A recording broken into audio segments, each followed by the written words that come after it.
a abrupt emergency We Are Wrestling. I think there's a lot of issues with that company. They're going all in for these documentaries. I want to be champion. I want to be the one to carry that flag. Hate being a wrestling fan and love being a wrestling fan sometimes, but realize we're all just selfish pricks. It's business. So when guys start getting released and stuff, I got questions that need to be asked. We are Wrestling Extra. What is up? We are Wrestling Maniacs out there worldwide. I'm the host with the most, Mr. We Are Wrestling himself, the best one, Donnie, here with... Ricky Williams, Ricky Knows Best, 93 Till Infinity, co-host with the most. Shout out to We Are Wrestling fans worldwide. What's up? Man, what a crazy week it's been with wrestling news. And we haven't done extras in a long time until this week, which Phil and I, we did the Pro Wrestling Illustrated Top 10. We talked about that. And if you guys haven't checked out the latest episode of the We Are Wrestling podcast, recommend you guys to check that out because it was a very hot episode. And there's just been lots of podcasting and live streams going on here on We Are Wrestling this week. But we have a stacked extra here with a bunch of additional news that didn't make the podcast. If you're not a We Are Wrestling Maniac yet already, and you're listening to this, give us a 5-star review, not just any review, a best one review, and download this episode. And give us a follow. But if you're not a Maniac yet already, over on the YouTube channel where you get the best pro wrestling content, recommend you to hit that subscribe button. Now turn on the post notifications. Videos be coming out of nowhere like an RKO. And of course, you already know, the grind is real. So, with that being said, let's get into some of these extras that we have that didn't make the podcast. So, starting things off, according to Fightful, Cedric Alexander has re-signed with WWE. What's your thoughts on him re-signing? I don't see it much. I don't know what he's going to do there unless they're giving him a push or something. I'm actually all for Cedric Alexander because he's very talented and he's a brother himself. But if he's not getting nothing out of this, it doesn't make sense. Only thing is the bag. The money should be the only reason why he's staying. But I need to see him on TV more. Cedric is talented as heck. Former cruiserweight champion. Like, what more can you? Tag team champion. He was with the Hurt Business. He played his role right, and he fit in perfectly. So there should be no reason why he's not on television, at least competing. Yeah, I really don't understand. Maybe he's getting a push, Ricky, at that freaking WWE Speed title. He might get a long title run with it. Who knows? That Speed title. That Speed title at this point, I'm trying to question what the purpose is of it because I understand the real concept of it, but I don't understand the real purpose of it either. If that makes sense to you, I don't understand it at all. Dude, the title doesn't make any sense to me at all. It's like the hardcore title. I think it's the most stupidest thing. Like, I thought the 24/7 title was better than this freaking Speed title.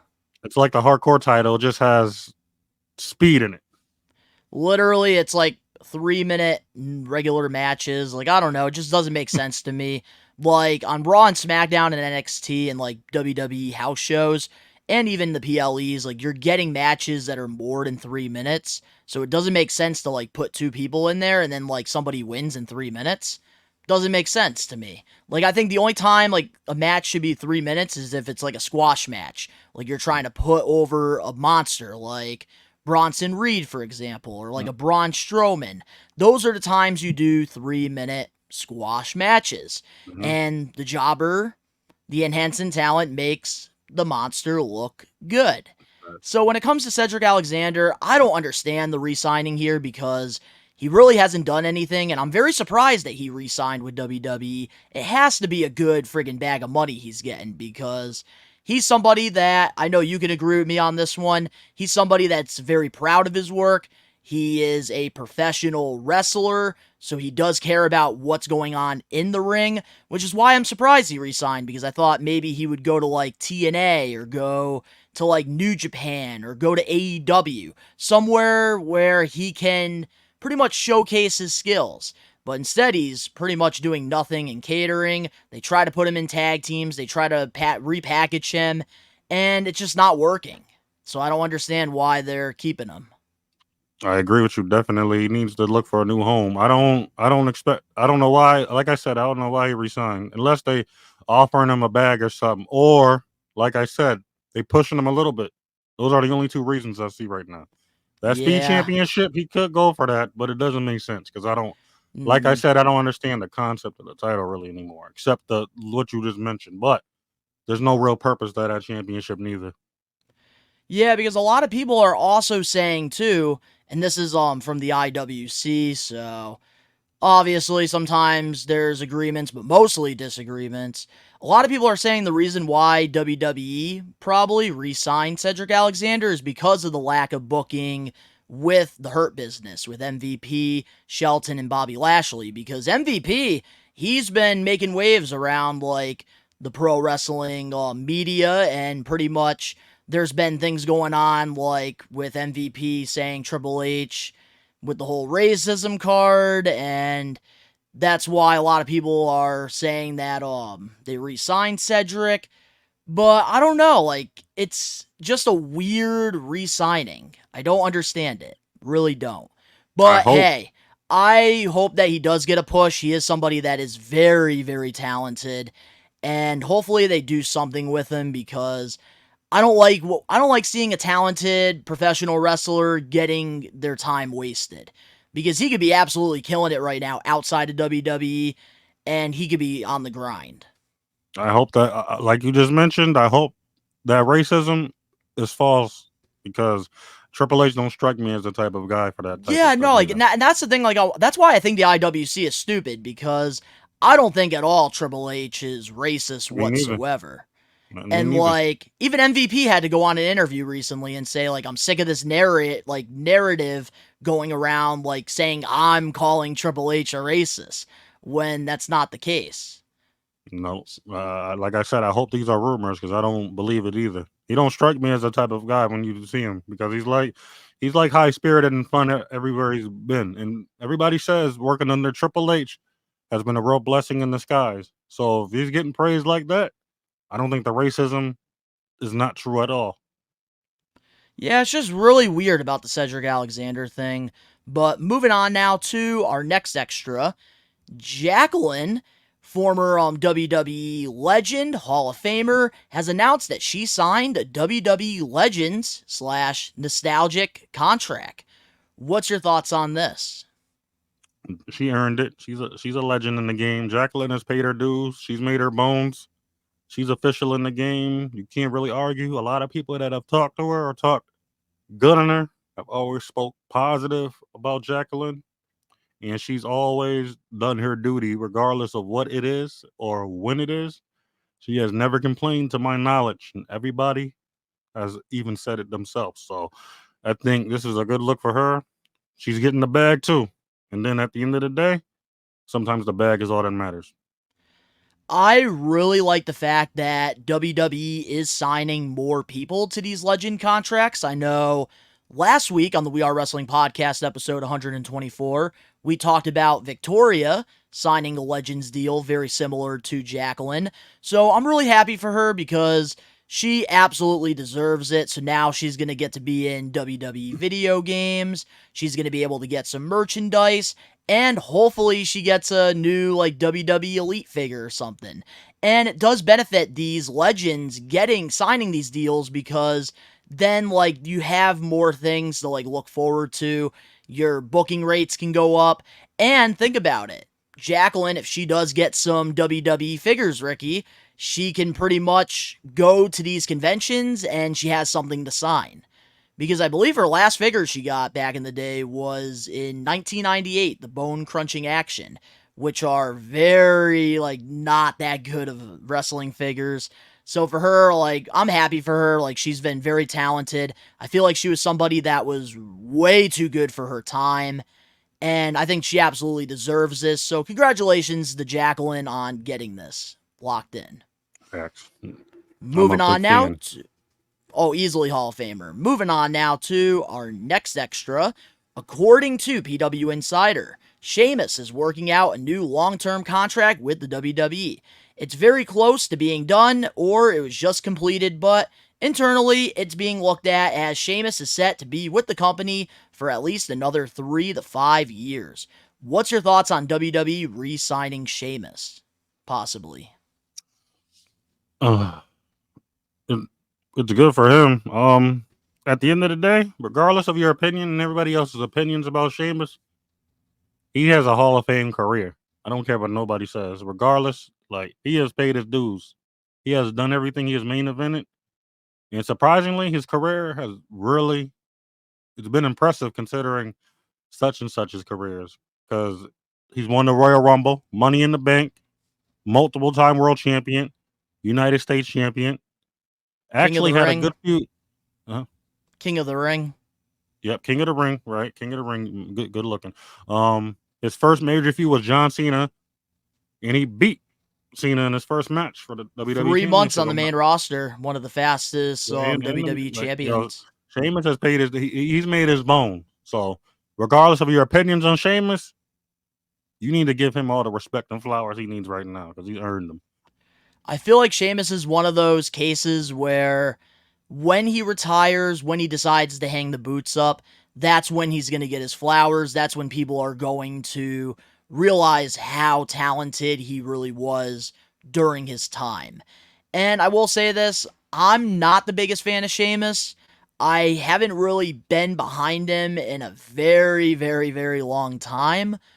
But I think that this is a great re-signing because, come on now, like if you're looking at it from a booker's perspective, if you're looking at it from WWE, he's been super loyal to them, and he has been such a professional inside and outside the ring, even when he was getting bad bookings during his time. He still stayed true. He could have been on social media complaining. He could have been teasing him going somewhere else, but he never did that. He was a true professional, and in the WWE, especially if you're trying to establish new stars, the only way you could do that is having people passing the torch over. And Sheamus is somebody that is a fantastic veteran to have in your locker room, great leader. And look at the things he's doing on Monday Night Raw right now. He's a workhorse. He is wrestling consistently every Monday night. We're looking at new future stars like Ludwig Kaiser. We even got to see him feud with Bronson Reed, which now he's starting to become a star. And right now, Sheamus is even feuding with Pete Dunne.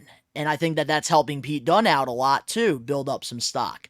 So I think Sheamus overall is just a great veteran to have. He has all the accolades, so that's a perfect way to put over somebody that's new. And you need workhorses in your locker room, and Sheamus is one of those guys. Easily. Facts. And definitely facts. You are not lying. Sheamus is a Hall of Famer completely when he hangs it up. And my opinion, his best run in about several years has probably been his feud with Gunther, believe me or not. Call me crazy for that. That definitely kind of like lit a fire on his ass, I think. Yep, definitely.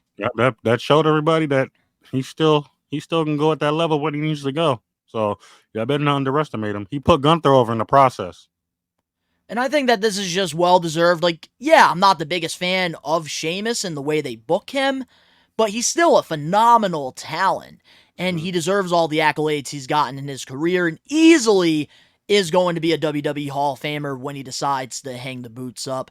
I think that this was a great re-signing, and I love that WWE, they show loyalty to people that show their loyalty to them. So I do like that. Moving on now to our next extra here. One of your favorite guys in TNA, Josh Alexander, will become a free agent soon. Josh Alexander revealed he's open to exploring free agency when his TNA wrestling contract expires. And I quote, "I can't say I want to leave TNA, it's just I never hit free agency. I've never been the belle of the ball. I've never seen what offers are out there from other companies. I signed my first contract with Impact Wrestling nearly 6 years ago. I re-signed 3 years ago. Now that one is coming up, I think I'd be doing myself and my family a disservice by not seeing what's out there. If there's something out there that gets me really excited, it's all about what makes me happy at the end of the day." So, Ricky, where would you like to see Josh Alexander? Because he's somebody that has been with TNA like he said in this interview, for over 6 years, and he's never explored free agency. And I feel like he's somebody that once his contract is up, I think that there's going to be a lot of phone calls coming his way. I'd rather him stay in TNA, honestly. But if I had to pick, I don't want to say AEW because they're stacked over there. They got a lot of talent they don't use over there. They don't need Josh Alexander in AEW. No, they're not. They got a lot of talent over there that they don't even use properly. So I'm not gonna say AEW. So if I had to, I would say WWE because it's a fresh start. It's something new, and then he can actually develop his game depending on like the legends and the creative over there. Like Josh Alexander has a lot of potential to be bigger than what he is. If it was up to me at the end of the day, I would keep him at TNA. Because everything he's done in TNA, he rivals his accomplishments. He rivals some of the GOATs over there. The AJs, the Joes, the Kurt Angles, the Stings, the Abyss, the Chris. And low key, like the last like few years, like he's been in the same sentences as those names that you're mentioning. So I totally understand where you're coming from. Like he's literally the top guy over there. Believe it or not. And he can have the title on him or he doesn't need to have the title on him. But regardless, Josh Alexander, he's still the main event. He's 9 times out of 10. He's still putting on the best match on the card over there, depending on any given night. He has proven that time and time again. He's had an hour match with Mike Bailey, X Division Iron Man match with TJP, wrestled Jacob Fatu, Alex Shelley. Like these are just a few names coming off the top of my head, but every time and he had a successful tag team with All Ego Ethan Page too. Yep, that too. Nobody remembers that. Like I remember that like it was yesterday, still to this day. And nobody gives Josh Alexander their flowers for that. I'm like, yo, his TNA resume rivals some of the greats, and he's the longest reigning TNA World Heavyweight Champion. Keep that in mind too. He passed Bobby Roode a year and a half ago. So wow. when you're talking about. I would rather keep him in TNA if it was up to me, but WWE is a fresh start for him. Plus, with the partnership they got right now, it can even be better for him. So, like, they might call him up to NXT. He might go over there. He might see the environment. He might be like this. Oh, I like this environment. So that might influence his decision to go to WWE. You never know. Yeah, because you see, this is one thing that I feel like right now the working relationship with both WWE and TNA is so good, and I think it is benefiting TNA a lot because now they're getting a lot of WWE fans watching them again. But I feel like long term, it's not going to be good for TNA because I feel like we're going to see Jordynne Grace sign with WWE once her contract's up. Joe Hendry, it's obvious, like he's viral. He's definitely going to go over there and get the bag. And I feel like there's just going to be a lot of people that are going to transition from TNA to WWE. Zachary Wentz, another great example, somebody who was the TNA X Division champion, and he even beat Wes Lee on an NXT PLE, which still friggin' shocks me a week later. But I think that Josh Alexander, I could definitely see him going to like NXT or something because there's really nobody that's like him in WWE. Like, yeah, like he has like the amateur wrestling background like Chad Gable and American Made, but Josh Alexander, he's a different beast. He's a different animal. And he even has a different look to him. So I can kind of see him working out in NXT somewhere. I feel like he could really fit over there, but I don't know. I think he is going to explore his options. I think that he is going to get some pretty significant contract offers. I won't be surprised if like New Japan even throws him a good offer because Josh Alexander, man, he loves his long matches, and that's something he's not going to be able to get in WWE or AEW. See, I didn't want to say that. See, I know you didn't want to come off biased. I get that. Yeah, I didn't want to say the New Japan thing because I want to keep it at a business standpoint too. Like, I feel like it's a perfect fit. If I'm being honest, it is. I only did it from like a business standpoint a little bit. I didn't want to say the wrestling match because every time I say wrestling matches, they think I'm gonna be like this because I don't like I keep telling you and everybody else, I don't like the 5-star joints. But I gotta kind of go in that angle. And I might go off record here. You might call me crazy for this one. Josh Alexander is this era's Kurt Angle. You're going to call me crazy for that a little bit. See, I can't argue that. I think that he has proved that he is a Kurt Angle level talent in a promotion like TNA. And I think for Josh Alexander, the reason why I think he needs to leave TNA is to prove, can he be on a level of a Kurt Angle for real on a bigger stage like an AEW or a WWE? Yeah, because the wrestling is there. Clearly, we both see it. But oh, absolutely. I don't the charisma, the promo, the character. That's the question marks we got right now. But Josh Alexander, that's the part that scares me with him. But Josh Alexander, top 5, depending on any given day. However you want to put it, on any given day, he's top 5. Put him against some of your favorites, he's probably gonna steal the show. Man, if they with Josh Alexander, I'm just gonna say this, he could be any manager's wet dream. I feel like he is the perfect person that should have a manager by him to cut the promos and have just somebody there. Like Paul Heyman, he's been there for Roman Reigns, he's been there for Brock Lesnar.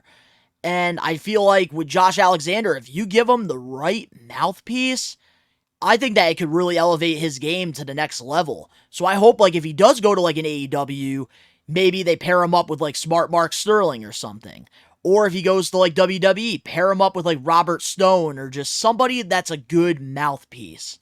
Because I think that could really take him into a main event title picture.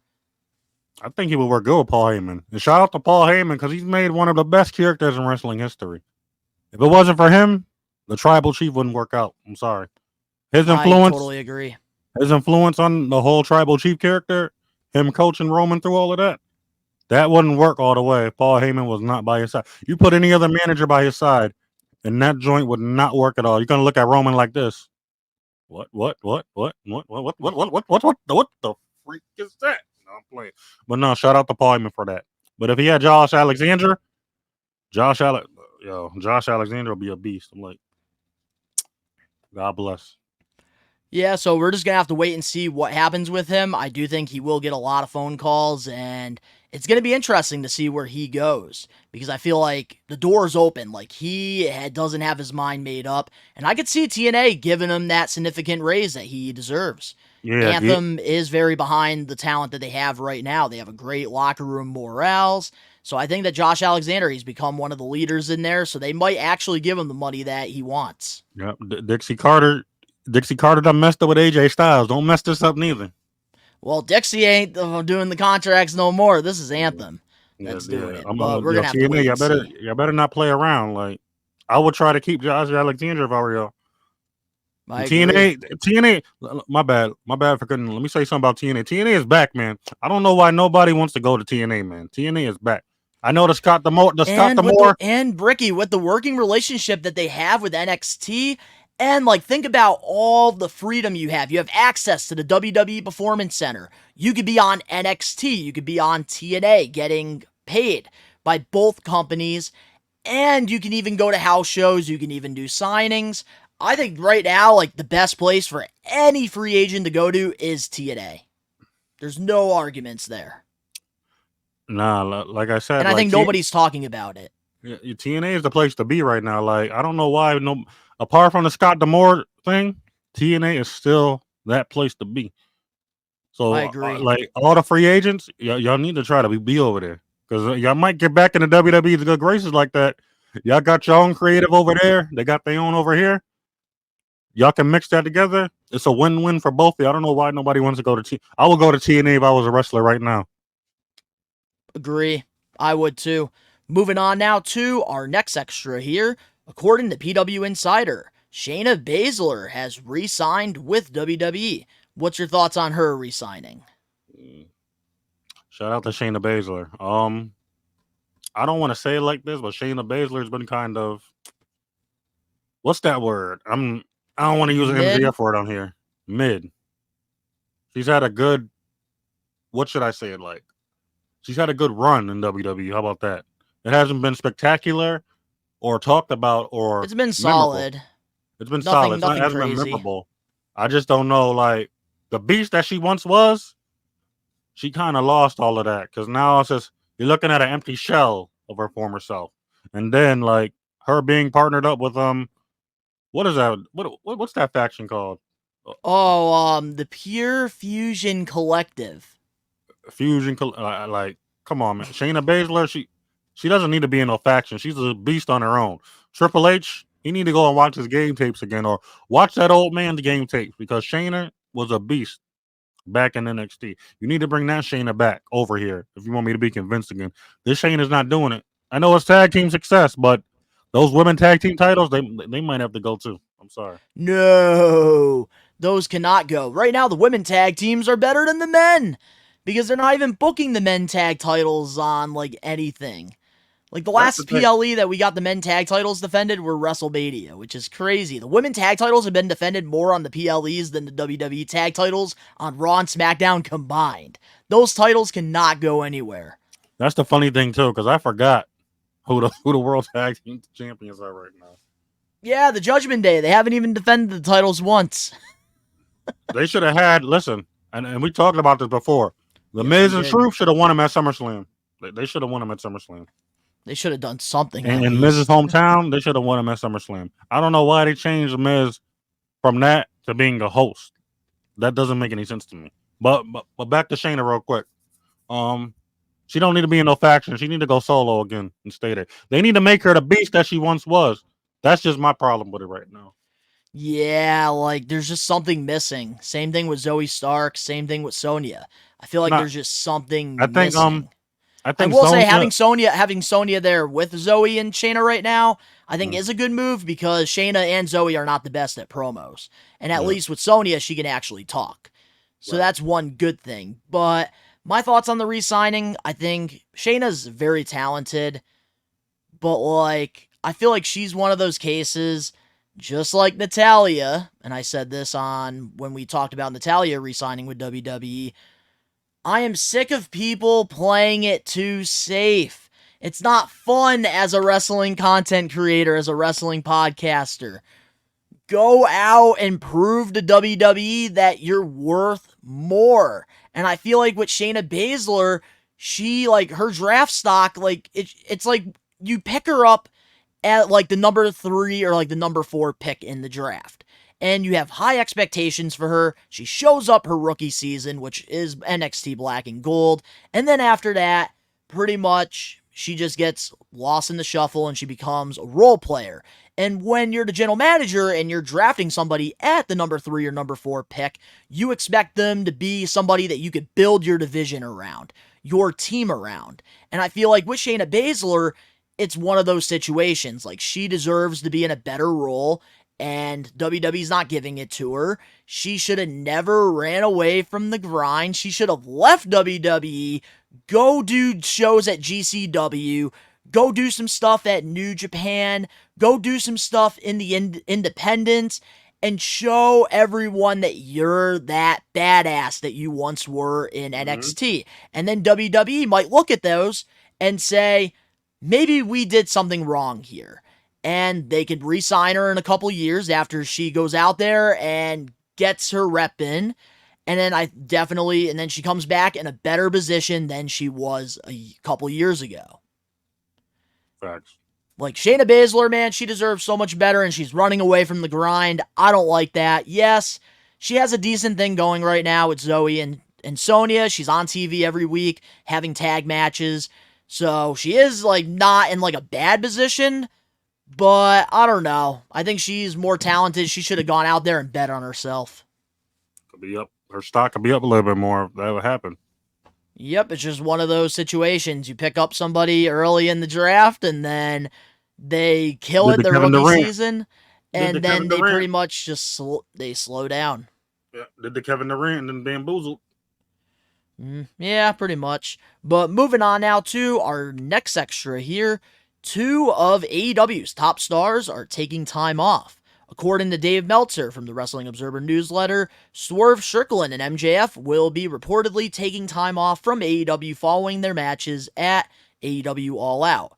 MJF is also expected to be gone for a while after he defeated Daniel Garcia, but found himself a victim of a piledriver from the second rope in a post-match angle. apparently the plan for Swerve was he was going to sign his contract extension and get some time off. What's your thoughts on AEW writing them both off of TV for now?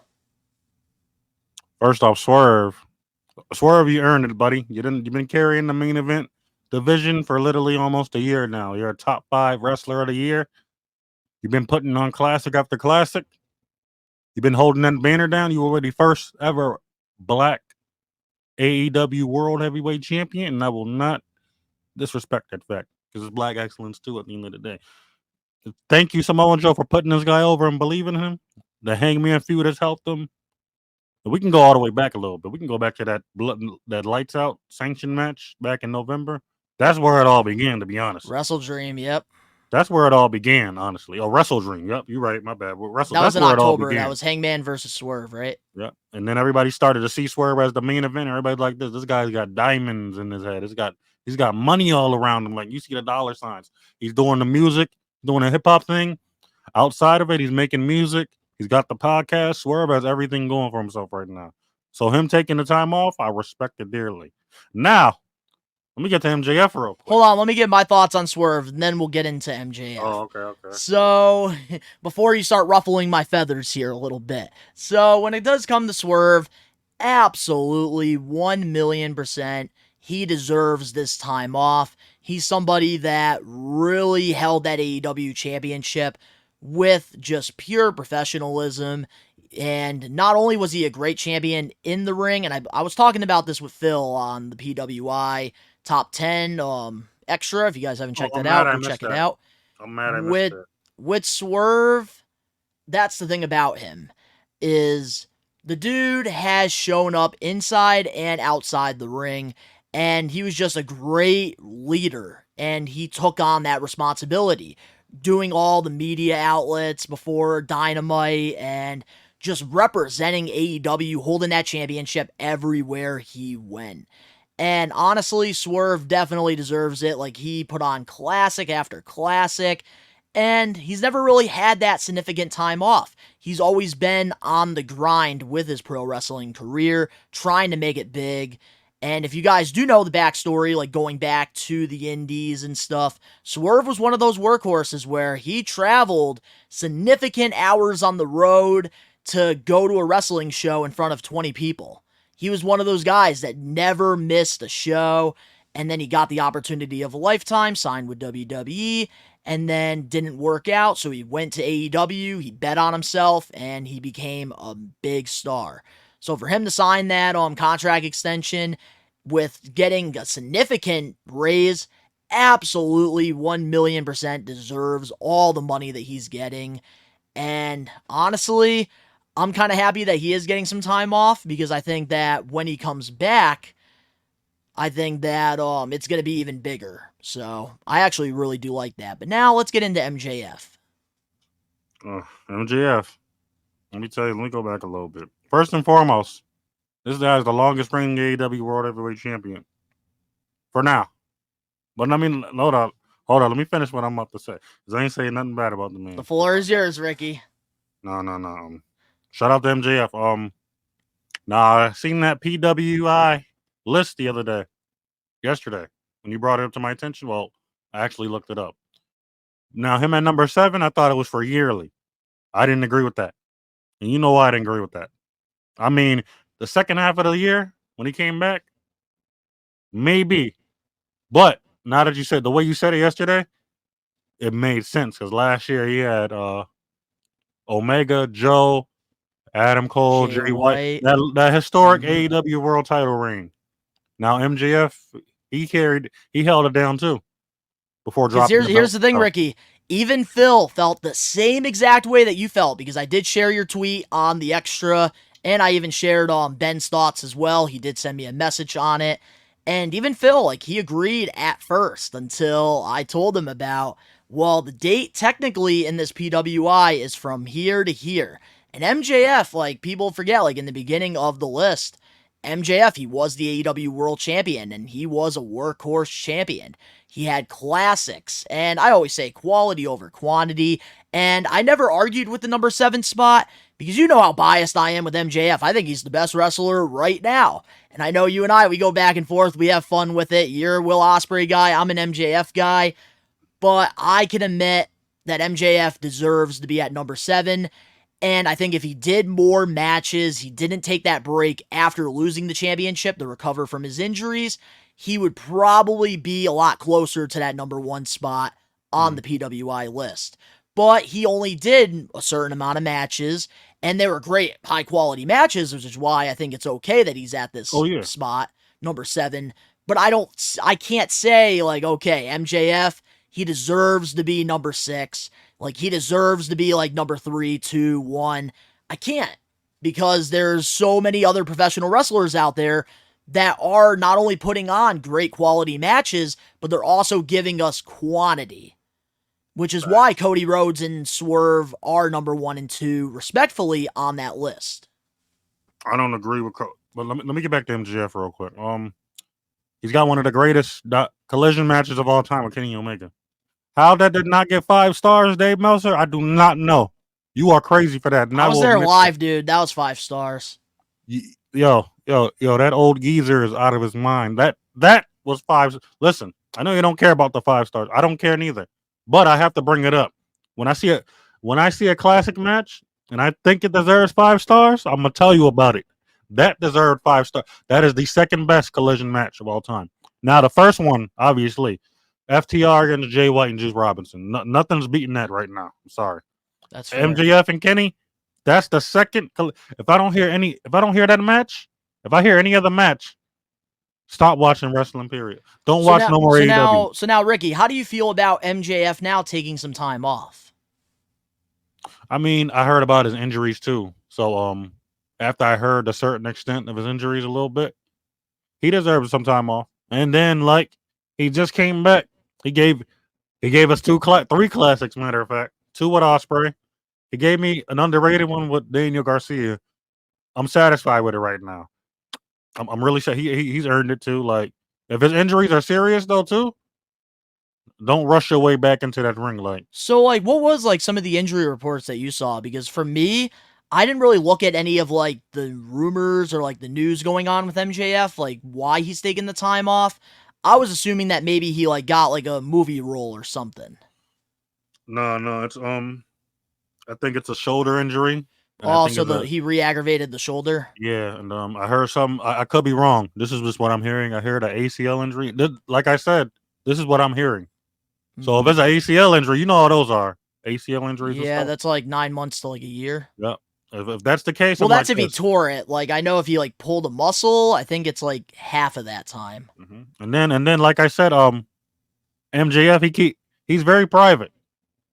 He'll talk on social media a lot, but when it comes to that personal stuff, we hear from somebody else. Like the Britt Baker thing, we heard about it from we didn't hear it directly from him. Like, he didn't really say nothing about it.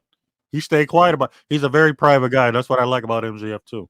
But he deserves a time off. Like, he put the company on his back. I'm not gonna lie. The guy's the logo right now. I'm not gonna lie. I'm gonna keep it a buck. I was about He's to the say. logo over there right now. All right. You hear me say it. He has a day one, so honestly, he's a day one. I appreciate that, and I will let MJF know that you sent him this compliment. No, but it's just like AJ over there in TNA. AJ was day one. He carried that company on his back. You can see MJF doing that. It's just a more updated style.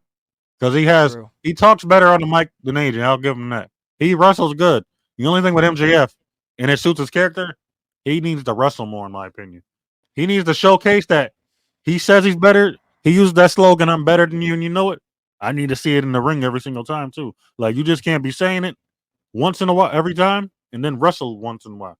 But, like you told me before, it adds up, because, like, it kind of gives you, like, a final boss vibes to it, too. When he wrestles, he wrestles when it matters. Yeah. That's the thing. Like, he's not going to do a random squash match, because he doesn't see the point in doing that. If it's going to be something that's going to significantly either push a storyline or elevate him or somebody that he likes, then he's willing to do the job. But like, he's not going to just do a random match where it just doesn't make sense. Like, there has to have a story behind it. Yep. And then I'm kind of glad MJF is still there, because I didn't want him to go to WWE. I'm sorry. Because then I was don't like want this. him either, too. It's like this. I used to have certain hybrid wrestlers for certain promotions. I've told you this. Like I said, AJ TNA, Kenny New Japan, Ospreay New Japan, MJF AEW. I need a hybrid type of wrestler in every single promote. Every generation needs that type of hybrid wrestler that can literally do more than one thing and can literally deliver on any given night when you ask them. I can't have all the star power over in WWE like that. Like, I need a hybrid wrestler in every single show. That's the thing, like, because you and I, this is the thing I like about doing these podcasts with you. Nothing against any of the other co-hosts here on the podcast shows that we do, because we all bring something special to the table. But this is where you and I both agree. Because when it's all said and done, like, we want pro wrestling as a whole to strive. And I'm not saying the other guys, like, they don't want that, but they do have their preferences. Ben, he does watch just WWE, really. Cam, he watches just WWE, really. Maybe sometimes he'll tune into, like, a Dynamite, like he did during the live watch-along last night that I was doing. But Phil, he's also, like, somewhat, like, all around. Like, he'll watch, like, what he watches. But you and I, we want wrestling as a whole to strive. So, like, we don't want just big talent to go to the one team that is already a super team. We want the league, pro wrestling, all over the field. We want everybody to have certain stars, because at the end of the day, it gives more fans a reason to tune into the shows. Like, I love me some Joe Hendry. Gives me a reason to tune into TNA. I am really enjoying Hologram, so it gives me a reason to tune into Collision. Like, there's some fans of EC3 that tune into NWA to see him. So, like, the point I'm trying to make is, like, when it comes to star power, everybody here on the We Are Wrestling team, they all have their own teams. But I feel like you and I, we're like free agents, because we pretty much, like, we like all the teams in some way. Like, you're not afraid to rep an AEW jersey. You're not afraid to rep, like, a AAA jersey. Hell, if NWA says, Ricky, we need to put you in the game, you're going to put your ass in the game because you want to freaking support them. Facts. Just like me. Facts. I'm not even mad at nothing you just said. I agree with that 1,000%. And that's the thing I do want to put out. Like, there's nothing wrong with Ben, Phil, and Cam liking WWE more and, like, being on that side of things, because they will call out the good in AEW. They will call out the good in the good things that happen, and they'll call out the bad on the bad. Just want to put that out there. But me and Ricky, we're hardcore, like, free agents into this. The voice of reason. Say that again? We are the voice of reason. Oh. Who, me? I'm the voice of the reason? You and I, man, we're the voice of the reason. Oh, yeah. Yeah, because, like, there's so much biasness in wrestling nowadays, and there's so much stupidity. I'm not going to say stupidity. It's like, it's just one-sided. There's just too many casual fans in wrestling nowadays anyway. Like, a lot of people don't watch wrestling just to watch. They just poke their head. If you see The Rock, they're going to poke their head. If they see Stone Cold Steve Austin, they're going to poke their head in. Like, bro, that time is over, respectfully. We're here right now in wrestling, too. Like, y'all got to keep up with the time, man. And then the same people that are saying this and that about wrestling, y'all used to watch wrestling, too. So don't even get that stuff twisted ever in your lifetime. You say this and that, oh, wrestling is this, wrestling is that. Y'all used to watch wrestling, too. Don't be lying to yourself. Why would y'all lie to yourself? Oh, wrestling. You used to watch it, though, right? All right, then I rest my case. Enough said. Enough said. So, moving on now to our main event, Xtra, for this week's episode here. Motor City Machine Guns to WWE. According to Pro Wrestling Nexus, Motor City Machine Guns are WWE bound and are expected to show up during the NXT CW premiere. What's your thoughts on Motor City Machine Guns pretty much being WWE bound? I don't Wait, like, hold on, before you do give your thoughts too, to the people that are listening, you do have to take all these reports, like when there are speculations, with a grain of salt, because nothing is set in stone until it actually happens on TV. Now my thoughts on the Motor City Machine Guns. Let's do this. They're one of the okay. You might not agree. No, I do. I already know what you're gonna say. They're one of the best fucking tag teams in the world. Yeah, yeah. I agree. was gonna say they were one of my favorites, Ricky. They were one. Dude, I'm a TNA head just like you, Ricky. I love the Motor City Machine Guns. They are easily, in my opinion, top 3 tag teams all time. I'll fucking say it. I'm not mad at that. And maybe that's nostalgia talking, because I loved me some TNA from 2002 to 2009. And Motor City Machine Guns, woohoo! They were one of those friggin' like guys that like, because when you pair up 2 random people that you don't know what you're doing with, it's like, oh shit, like, here we go again. Just another random tag team. This is gonna suck. Motor City Machine Guns and Beer Money, they were they went out there and they made the best of the situation, and arguably, like, greatest tag teams in TNA history. Okay. I'm with you, Ricky. I am with you. Now I gotta switch it up a little bit now. I'll let you give your thoughts. I'll stop interrupting. I gotta switch it up a little bit because you said half this I was about to say. I don't, and I think I told you this before. I probably did on camera. I don't like the idea of them, like, I don't want to see them get not treated differently, but it's like they paid their dues in wrestling, right? They done did everything they're supposed to do, but like they're literally going to the big leagues now. Everybody's gonna call it. So like they're one of the world's respected tag teams, but now they're heading up here to the big leagues. A lot of people will say the Machine Guns are late bloomers. I don't agree with that. I think the Machine Guns, one of the best tag teams in the world, but under Triple H or Shawn Michaels, NXT Shawn Michaels. I wonder how they're going to really do. Like, are they gonna, like, even if they go a solo run, because they've been solo runs before, but how are they gonna do in a tag team division? They're winning the titles. They are getting those NXT tag titles. I will tell you that right now. Now, I'm not going to talk about Raw or SmackDown titles because we don't know how they're going to do on the main roster. It's all about timing. But I think NXT, because I think NXT, they're really going to pretty much like light a fire under a lot of the tag division's ass. Because there are rumors right now about the Lucha Brothers signing with WWE and them probably going to be a part of the CW episode. If not, next year, because I think there is some contract things going on with Rey Fenix that we don't really know about. I think Penta right now is a free agent, though.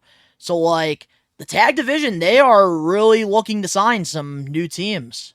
So, I like it. I kind of like it. But I think Motor City Machine Guns, they will get the NXT tag titles. No questions. And then on top of that, now that you mentioned that, the Machine Guns and the Lucha Brothers, that's FYI FTR all over again. If you think about that, or should I say the Revival? Should I say the Revival, not FTR? The Revival, right? Nah, yeah, nah. In but NXT like they were, but nah, they can put on some magic together. The Machine Guns, you could put them in the ring with any tag team. Guess what? They'll steal the show. I'm going as far. They'll steal the show with any tag team. The NXT tag team division, it needs help right now. But shout out to Nathan Frazier and I forgot how to say it. Or something. Yo, they've been the best male tag team over there. Shout out, they've been holding the tag team division down. I don't really like Axum that much. I really do like Nathan Frazier though. Yeah, but it's a weird combination as a tag team, but they're making it work because they're being workhorses about it. Now you might have a weird opinion on it, but they're doing their job they're making those titles relevant too, bro. I agree. It's like they're putting on matches, they're leaving prestige on the championships, and they're actually showing their worth. Even if you don't agree with the team up, you have to respect their workhorse attitude because they're going in there, they're competing literally every night, and you do see some squabbles. Like you do see a potential Nathan Frazier heel turn because I do see that. Yes, because Axe Adam, he's kind of putting them in matches that they should not be in. but they're still making it work. And then it's unpredictable because even if he does turn heel, he might do it. Yeah, dude, that's one thing I was gonna say. Like when I'm watching their tag matches, like especially having Chase U win the tag titles, I didn't expect that to happen. It was very unpredictable, which I will say I really do like that about the NXT tag division. And I think Frazier and Axiom, I'm probably botching the name, but it is what it is. They are doing, I think, a great job as champions. The best. They are. The best male tag. They're better than Judgment Day. I can't say the Bloodline yet because the Bloodline, I think they're just getting started. They looked good on NXT this past Tuesday. Oh yeah, yep. The Bloodline, they're just getting started because like if you know the Gorillas of Destiny's history, you know Tama Tonga and Tonga Loa's history in New Japan. These guys are 7-time tag team champions over there. Mm-hmm. So you give them a minute, and I know Tonga Loa's been getting some heat on it, the botching and everything. They call him the botch master or something, but this guy, he's a really good tag team specialist. So wait till they really go off with those titles. It was a good idea of getting Jacob Fatu off the tag team division because that man is a diamond in the rough, and he's about to explode soon. He's not going to be under Solo Sikoa too much longer, in my opinion. I'll just make a quick take here. I think that Jacob Fatu is going to be the one to take the title off of LA Knight. Yeah, I see it. Yeah, I see it. Jacob, let me go off record here because we're getting off topic a little bit. I got to get back onto it. Jacob Fatu is like a cruiserweight and a heavyweight body. If I can say that right. He's doing Whisper in the Wind like it's nothing. He's not Jeff Hardy. This is almost a 300-pound man doing this type of stuff. Apart from Samoa Joe, well, probably like 250 now because he has lost a lot of weight since coming to WWE. Right. Apart from Samoa Joe, this game, he's the most athletic Samoan I've ever seen. Probably even might pass Joe in a few years. You never know. Yeah. But back to the tag team. Back to the Machine Guns. We got off topic quickly about that. Yeah, we did. I'm a little skeptical about the Machine Guns too, but I think it'll be good for them too. The Machine Guns over there in NXT, I think it'll be very good for them to be over there. Yeah, I totally have to agree. Definitely. I think they'll make that tag team division lit again. Well, it's already lit, like we just talked about, but they're gonna make it I think they're gonna make it better than the heavyweight division because they got experience of carrying divisions. So them in a tag team division makes a lot of sense. But I just don't. I'm concerned about how the creative is going to treat them. That's just my only problem a little bit. That's it. I hear you on that. So I will say this. I'll let you get your thoughts off, though. So I will say this about Motor City Machine Guns. As a diehard TNA fan, just like yourself, I am so happy for Alex Shelley and Chris Sabin. They have been workhorses throughout their entire careers. I believe they've been at this for over 20 years now, and they have done everything. They have been great single stars. They have been great tag team specialists. And I think there's only one thing that's missing in their resume, and that is WWE. And I think with NXT, especially now getting that little boost back finally under Shawn Michaels, I think that having Motor City Machine Guns, they're veterans, so they will know how to work with a lot of these younger stars that WWE is trying to develop. And I think that the tag division does need a kick in the ass, and I think bringing in Motor City Machine Guns, I love that. And it reminds me of Black and Gold NXT because that's one thing that Triple H and William Regal did. They went out and they signed veteran professionals. That's why we got Eric Young, we got Samoa Joe, we even got Glorious, Bobby Roode. And a lot of that, they're veterans. So not only were they presented like big stars, but they also put over young stars at the same time because when these younger stars can't work with younger stars. They need to work with veterans because that is how you get better. This whole extra, I've been using NBA references. It's like in the offseason, the young players, they're going to go play with the veterans. They're going to play their scrimmage games. They're going to freaking work out with them because they have experience. You can learn something from them. And it's like a father teaching a son how to ride a bike. Facts. And I think that just in general, man, with Motor City Machine Guns, this is great overall for all parties involved. Because I think that AEW, yes, it would be fun to watch Motor City Machine Guns versus Young Bucks, because last time we got that, they were Generation Me, and just, it would be fun at times, but I think the Motor City Machine Guns, there's more opportunities in WWE. Facts. So You know I what's can't funny be mad about at the that? signing. I love You know what's this. funny? You know what's funny about that? I wouldn't mind seeing the Machine Guns and Young Bucks now either, though.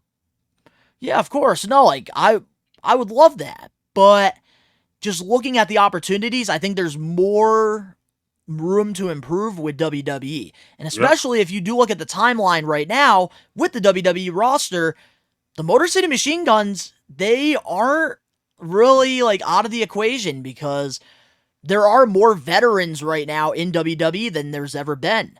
So I know a lot of people keep mentioning, oh, Chris Sabin, Alex Shelley, they're 41 and 42. But it's like, okay, look at CM Punk, look at Drew McIntyre, look at Randy Orton, look at Sheamus. Like, you hit your prime when you're in your mid-30s in pro wrestling because it takes a while to get that green out of you. It takes a while to really just stop overthinking about everything going on like around you, and that's where you get the best work. So I think Motor City Machine Guns, man, this is brilliant. I am so happy for them, and I think they're going to absolutely kill it in WWE. But I need Triple H to stop friggin' putting these like tag teams like on the back burner. I want to see tag team titles being defended at PLEs. It doesn't have to be both tag titles. At least give me one every PLE because I remember going back NXT Black and Gold, and some of my favorite matches were always those Revival versus DIY matches. I loved me some Black and Gold tag matches. Facts. I agree So with you. Motor City Machine Guns, I think that they're going to wake up WWE and they're going to put tag team wrestling back on the map, something WWE desperately needs right now. Triple H, just don't mess this up, please, brother. I hope he doesn't. But Motor City Machine Guns, like everything like to the side, they both absolutely deserve this, and I am really happy for Alex Shelley and Chris Sabin, two workhorses in the business. They paid their dues more times than man. It's I can't funny? get over how happy I am. You know what's funny this. about You know what's funny about Alex Shelley? Because back in 06, I believe, Paparazzi. yeah, I didn't even think he was a wrestler. Him and Chris Sabin, like that time he was feuding with Kevin Nash. Sabin was feuding with Nash. I thought he was a manager at first. I'm like, because I was watching Chris Sabin, but then I'm like this, like, I got a manager wrestling now, and I'm not disrespecting Alex Shelley, but then I'm like this. After I seen him wrestle, I'm like this. Oh, okay. This dude is very good. He's very good. So I'm sorry, Alex Shelley, in advance right now. I always wanted to say that on a wrestling podcast because I never knew you were a wrestler until I watched you wrestle Sabin. So now thinking about it, Ricky, before we close off this extra, the only person that I could think of is like a day one TNA guy that never really got to work with WWE and get that moment is Christopher Daniels. Oh yeah, facts. Because, like, unless I'm forgetting somebody, I probably am, but like, think about it. Like AJ Styles, he's with WWE. Samoa Joe got to do stuff. Bobby Roode, he had a great run in NXT. James Storm, he even wrestled a couple matches on NXT before. Eric Young. So, and then Petey Williams and Abyss, they work as producers now at WWE. So, like, this is kind of like the last, like, two people that, like, really deserve this opportunity. And I'm so excited for them. I heard about the Daniels, why he didn't go over there. Something about age or something that Yeah, because then around that time, Vince, he wanted people that were like younger, like not wrestlers per se. I mean, I get it, but come on, man, that's Christopher Daniels, man. Like, I agree. this guy, he can adapt his style. He done adapted his style plenty of times, and you think he's not gonna do that in WWE? Come on, man, stop playing with the fallen angel. Dude, so underrated. That might have to be one of our getting put overs on the We Are Wrestling podcast. But is there anything else, Ricky, before we close off this extra? Wrestling fans all around, cut the biasness out, man. Wrestling is here, man. This is probably the best time to be a professional wrestling fan, man. Stop trying to do a civil war here. We ain't with that. Like, If you don't watch the company, just fine. Don't snap on the don't crap on the company or any of that if you never watched it before. Don't trash talk a company because you never watched it before, man. But all in all, like, yo, y'all need to start watching other companies, man. WWE is always not gonna be it. Get that through your minds. God bless y'all, though. I just hope y'all get my message the way I'm saying it. So guys, that was it for this extra. What a crazy week it's been here on We Are Wrestling. If you guys haven't checked out Hot Takes, where I actually called out some AEW haters in the IWC, you can go check that out. I think it's 25 minutes of some of the best stuff you're going to hear.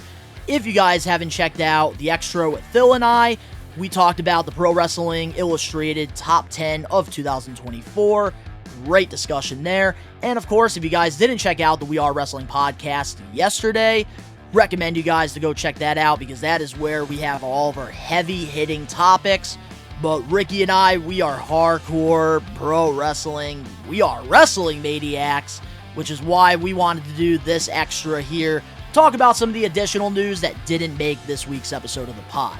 But let us know in the comment section below your thoughts on all the topics that we covered this week. If you guys enjoyed this and you guys want more extras, make sure to smash that like button now. If you're not a We Are Wrestling Maniac yet already, subscribe, turn on the post notifications. We're pretty much doing everything here on the YouTube page. We're doing live watch-alongs. We're doing podcasts. We're doing reactions. We're even doing vlogs. And we're just doing everything pro wrestling over here. Links down in the description below. You can go follow Ricky and I over on our social medias. And if you guys are into wrestling figures and toy stuff, check out Best One Donnie, my personal toy channel. Posting stuff there almost every day. All the links down below. And of course, to all that We Are Wrestling Maniacs out there worldwide, we are taking over. Peace. We are Wrestling Extra.